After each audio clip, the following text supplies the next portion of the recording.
Muito obrigada, parabéns, Dr. Felipe Schoit. Eu vou pedir para os palestrantes desse bloco virem compor a mesa, presidida pelo professor Emílio Abdo. Vamos compor a mesa aqui para a discussão dos casos. E enquanto a mesa se compõe, eu quero também agradecer à plateia online, que é muito maior que a nossa presencial aqui.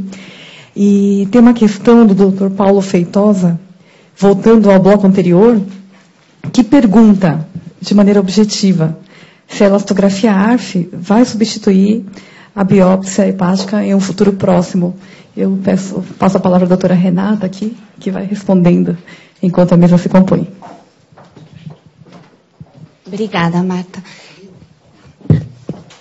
Eu acho que se o paciente tem uma etiologia da doença hepática conhecida, principalmente se for hepatite C, e dependendo do biotipo desse paciente, eu acredito que sim. O ARF vai substituir, tanto o ARF como o Fibrusca podem substituir a biópsia hepática nesse paciente. Obrigada, doutora Renata. Vamos prosseguir aqui com a discussão presidida pela doutora Emília.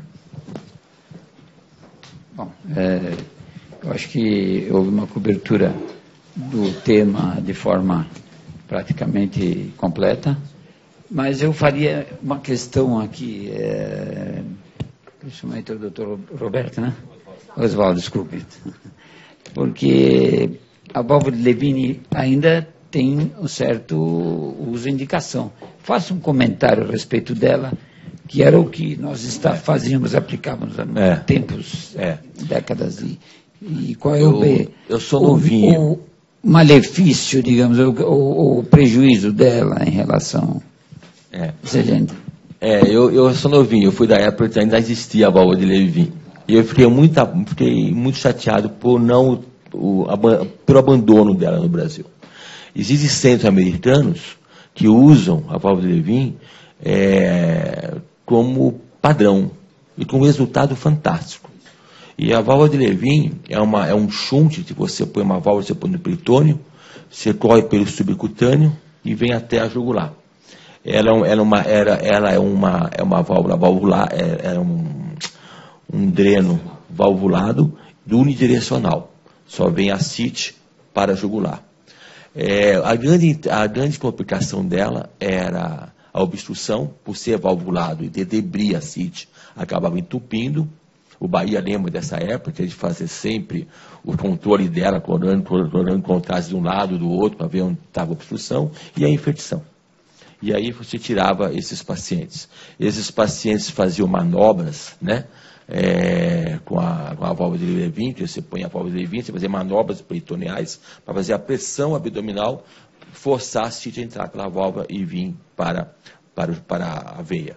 É interessante, esses pacientes controlavam muito bem, por muito tempo, 3, 6 meses, já tinha paciente 1 ano. Mas conforme, não sei porque era barato, porque alto custo, ou inventaram que tinha muita infecção, obstruía muito, pararam de fazer, de colocarem. Mas eu acho que é um método muito legal, muito bom para ser usado, voltar. Se o Emílio quiser voltar com ele, aqui nós estamos abertos. Não sei se é uma pergunta a mais.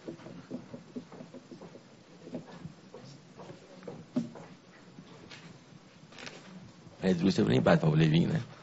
Eu também presenciou. Queria fazer uma pergunta para o Oswaldo. Em relação à anticoagulação com Marevan, você indica em todo TIPS, só naqueles casos que já trombosaram previamente, só no não revestido, e qual a incidência de complicações relacionadas à anticoagulação? É assim, a anticoagulação no TIPS é uma coisa muito controversa. Se você olhar a literatura, tentem põe AS, antiagregante, tentem colocar heparina, Marevan, há de tudo. Principalmente na era anti-stent revestido. Hoje, você fazer um TIPS com stent não revestido é considerado na literatura, entre aspas, como um crime. A não ser que você faça um TIPS hoje e daqui a 3 meses de transplante. Então, nesses pacientes com stent não revestido, eu acho ainda... É controverso colocar antiagregante plaquetário. Nos pacientes do TIPS, eu não coloco nenhum anticoagulante. Quando eu coloco Marevan, nos pacientes tem trombose de porta. Nem nos pacientes com Budd-Chiari, eu coloco anticoagulante. A não ser, o dedo de base é essa, você toma pelo dedo de base, não pelo TIPS. Ele tem coagulou, depois tem na TIPS, depois tem na S, outro fator, é a Marevan, porque vai trombosar os lugares. Né? Então você dá a Marevan. Mas pelo TIPS não tem indicação. TIPS longo também é controverso usar o anticoagulante, como é o Budd-Chiari, já se usa de base, próstata de base. Tá? Mas o Marevan só uso e tem trombose de porta. O medo vai sangrar esse paciente. Tem ascite. Tem ascite não. Tem varizes. O TIPS, a ideia é diminuir a pressão portal. Se você baixar o suficiente para não ocorrer. Porque se você baixar a pressão abaixo de 12, esse TIPS, teoricamente, pela literatura, não vai sangrar. Então, assim, eu não tenho nenhum medo de usar o Marevan quando tem trombose, porque qual a ideia do TIPS nessa trombose? Pô, é trombose de tudo. Mas se você faz numa cavidade fechada, uma pressão zero no TIPS, ele vai puxar todos os fluxos restantes para o TIPS. O sangue que é ir para o coração, pelo lado, tiver menos resistência. Se o menos resistência for o TIPS, ele vai pegar todo a colaterais e vai puxar para o TIPS. Entendeu? Então a ideia do TIPS, nesse caso, é você baixar a minha pressão portal e Marevan, para ajudar a direcionar o TIPS para lá. Respondi? Então tá bom.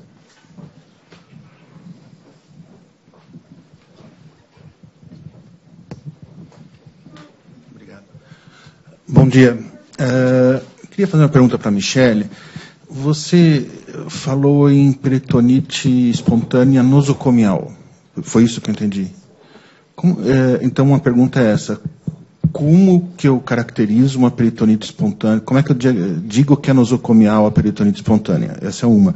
Outra, você falou do aumento de gram-positivo, provavelmente por conta da profilaxia.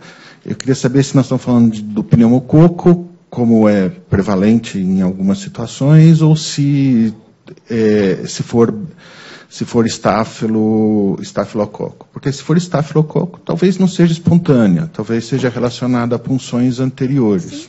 Sim. Então, na verdade, respondendo de trás para frente, a infecção bacteriana relacionada a gram-positivo é mais mesmo por estáfilo. E tem relação, como eu acho que eu não sei se eu acabei citando, que é principalmente nesses pacientes que são polipuncionados. Nos pacientes polipuncionados, se você vê uma celularidade extremamente alta, habitualmente a gente tenta a cobertura para gram-positivo, sim, tá? Principalmente por conta dessa invasão.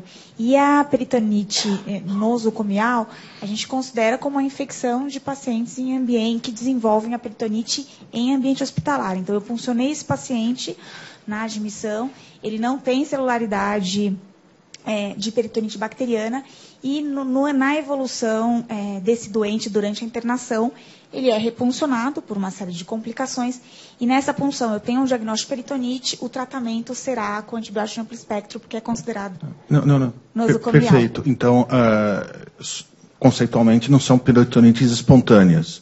Nem é o gram-positivo por estáfilo, nem a nosocomial. Não são. Obrigado. Foi só abordado no tema da peritonite. Perfeito. Obrigado.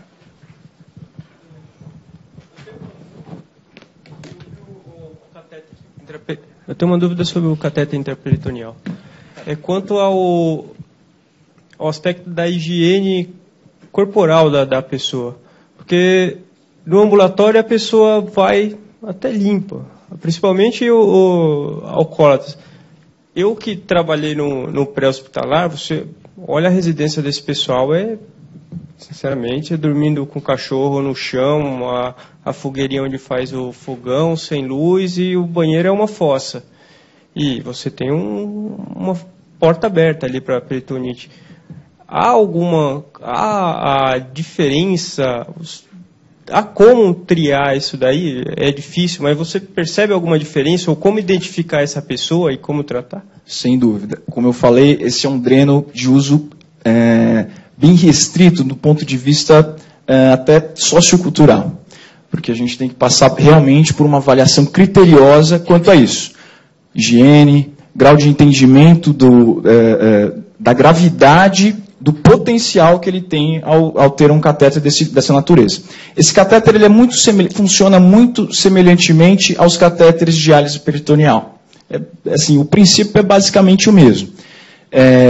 Nos Estados Unidos, em muitos desses estudos, os pacientes passavam por triagens de até 6 meses antes da decisão de realização do catéter. É claro que era um regime experimental, ainda estava se implantando esse catéter, era realizado em ascites malignas, e então esse período chegava até 6 meses para ver se o paciente, e eles eram convocados às vezes semanalmente ou mensalmente para ver o grau de adesão que esse paciente teria aos cuidados médicos. Então, sem dúvida, esse é um critério importante, ele não serve para todo mundo. É necessário um grau de entendimento grande e assim, não existe um critério objetivo, né? A gente vai passar por uma avaliação médica mesmo, se o paciente tem entendimento e o cuidado necessário para lidar com esse tipo de dreno. Esse risco, sem dúvida, é potencial de infecção a partir do momento que ele tem uma porta de entrada. Pelo que eu observei, Felipe, a punção é baixa e o dreno fica para cima. É isso? Na verdade, existem algumas formas de fazer esse procedimento. Nos Estados Unidos, eles têm feito basicamente na região epigástrica, no sentido de que o paciente, quando ele vai dormir, ou na maior parte do tempo que ele está dormindo, ele vai dormir eventualmente de barriga para cima. E a partir do momento que você perfura o peritônio, tuneliza e exterioriza o dreno, principalmente nas primeiras semanas, há um risco de, por exemplo, vazamento. Porque você tem uma porta de entrada até a cicatrização, em uma parcela dos casos, há pequenos vazamentos. Então, eles costumam fazer em regiões altas e no epigastro, né? Mais medial. A gente tem aplicado esse catéter basicamente no flanco, personalizando mais ou menos. Se o paciente dorme mais para um lado, ele costuma ficar... Então, a gente costuma fazer do lado contralateral, o lado que ele mais dorme, e no flanco, com a extremidade, a entrada do peritônio para baixo, mais para a parte inferior do abdômen, e exteriorizando mais para cima, na pele. Basicamente isso. Felipe,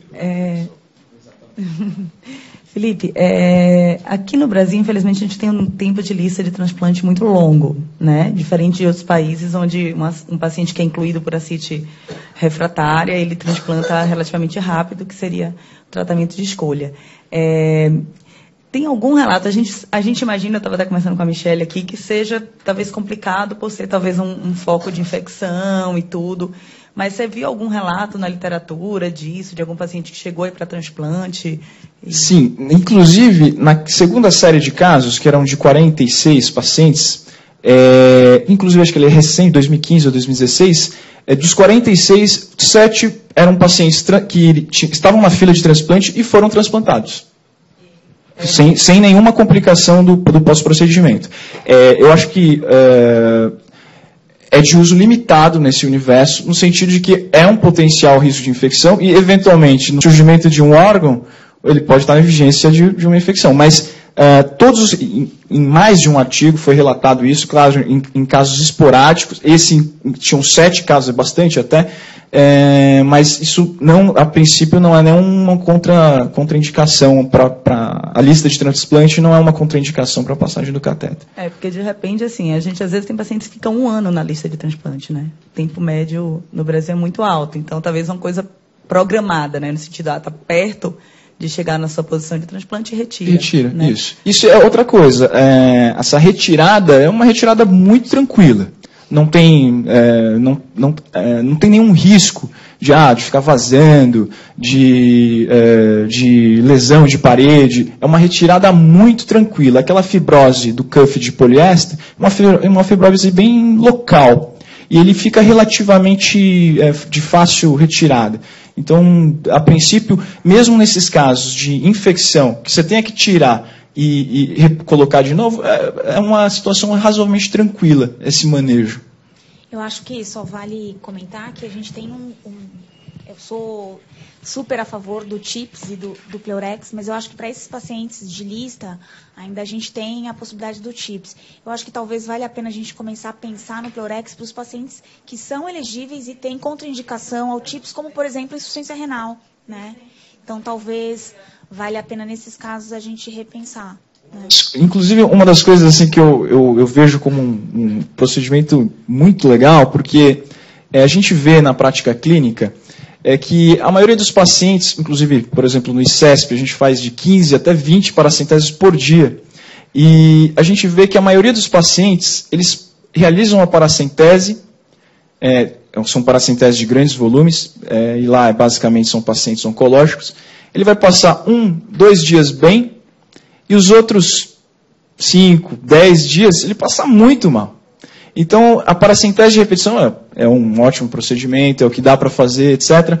Mas o Pleurex proporciona isso, ele manter retiradas frequentes, pequenas, o que diminui o impacto circulatório, etc., mantendo uma qualidade de vida mais constante. Né? Então, ele se alimenta melhor, se movimenta mais, isso diminui uma série de complicações. Então, eu vejo como um bom procedimento exatamente nisso. Eu acho que não são concorrentes, são métodos complementares, né? Em grupos de pacientes diferentes. Vou perguntar uma coisa para você, dá licença.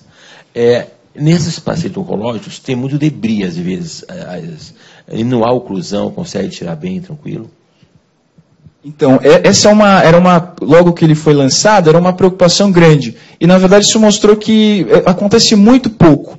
Ele tem mais ou menos 70 centímetros de comprimento, as fenestras são razoavelmente grandes, e ele é multiperfurado por mais ou menos uns 25 a 30 centímetros.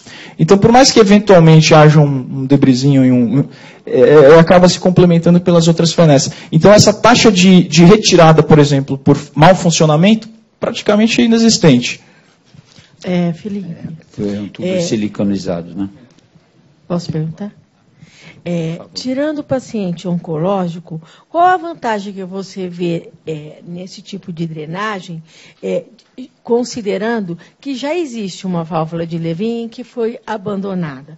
Porque para o paciente cirrótico, o risco dessa infecção, da manipulação, nós temos pacientes extremamente difíceis a nível cultural, mesmo os pacientes com um perfil diferenciado, é difícil você acreditar que ele vai fazer essa manipulação em casa com uma boa higiene e com um bom procedimento. Tem o problema da questão dos eletrólitos e da função renal no cirrótico. Então, descartando o paciente oncológico, qual a vantagem disso frente à válvula de Levin e por que não recuperar a válvula de Levin que já existia anteriormente? Na verdade, eu não vejo como um método concorrente, é o que eu mencionei.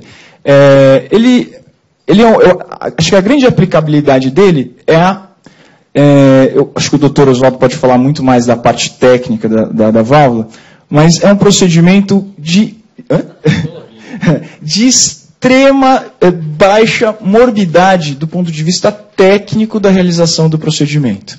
Né? Então, em pacientes que eventualmente não aceitem fazer um procedimento de maior porte, como que eu vejo como TIPS e a válvula de Levin, eu acho que é uma ótima alternativa. Do ponto de vista do risco de infecção, eu acho que assim, o que a gente vê em todos os pacientes, inclusive a Marta, que as meninas têm uma boa experiência com isso, em grande parte desses casos de pacientes cirróticos foi no grupo de vocês, eu acho que eles aderem tão bem ao manejo, aos cuidados de higiene, que esse risco, na verdade, é um risco da literatura. Mas a gente não vê com esse percentual. Obviamente, a gente tem um N ainda em crescimento, mas a gente não vê esse risco de infecção tão grande como a literatura nos diz. Pelo menos é a minha impressão. Né? A minha impressão. Tá bom. Vamos terminar, então, agora. O processo de higiene, talvez tenha que ter um ponto de vista prático, explicar que hoje temos antissépticos bons que as pessoas não estão sabendo usar. Até para os catéteres intracate que estão usando mal. A enfermagem, Nós temos o clorhexidina, que é 6 vezes mais potente que o iodopovidina, e tem que saber explicar melhor, e é um negócio simples, porque de repente uma pequena bobeira contamina. Agora, eu vou terminar agora, porque já estamos no horário, e agradecendo então a todos da mesa e todos aí que estão assistindo, muito obrigado.